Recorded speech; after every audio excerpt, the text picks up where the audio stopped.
These gravels that we're seeing here are one, the rounded shape, but also the size. These are too large to be transported by wind. The consensus of the science team is that these are water-transported gravels in a vigorous stream.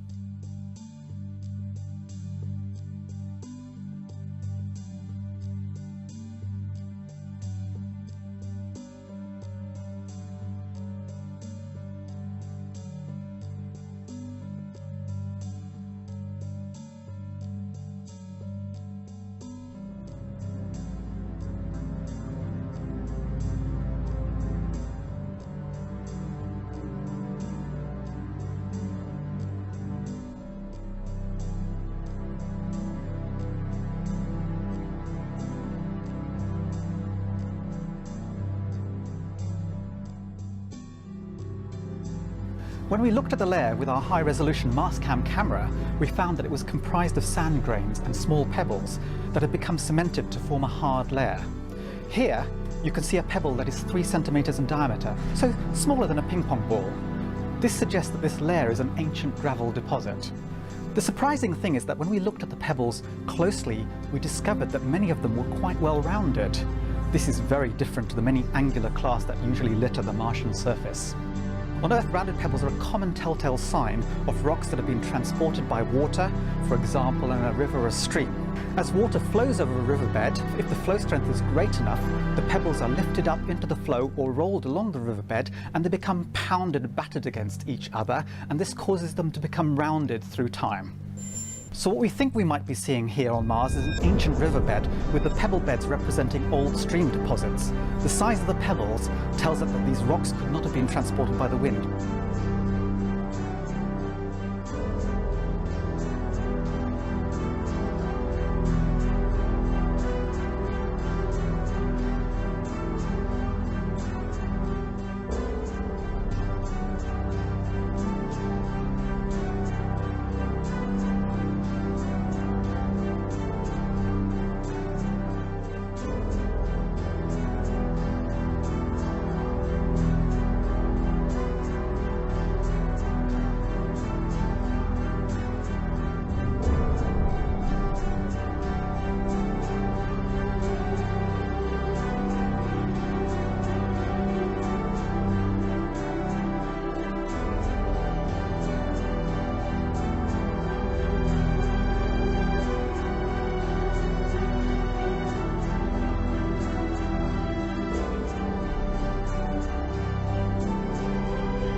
Share with you today that we now have full confidence that there is methane occasionally present in the atmosphere of Mars, and that there are organics preserved in ancient rocks on Mars in certain places.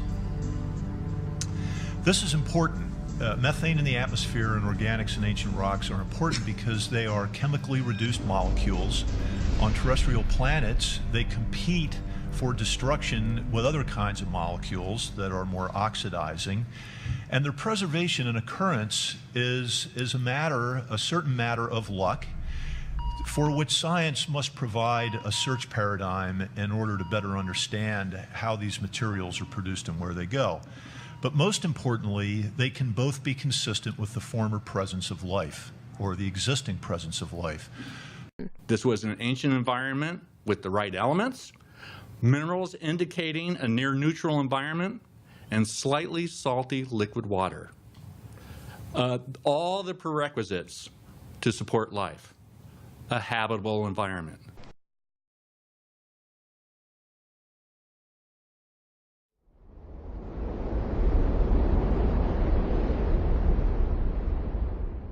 I think we have found a habitable environment that is so benign and supportive of life that probably if this water was around and you had been on the planet, you would have been able to drink it.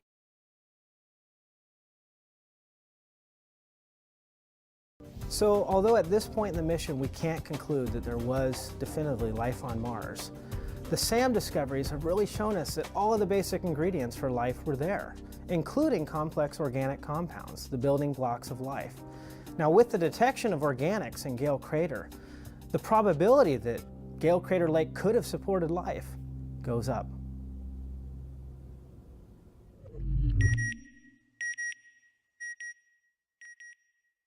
Mars is very Earth-like, or at least used to be very Earth-like. It is a planet, sister planet to Earth.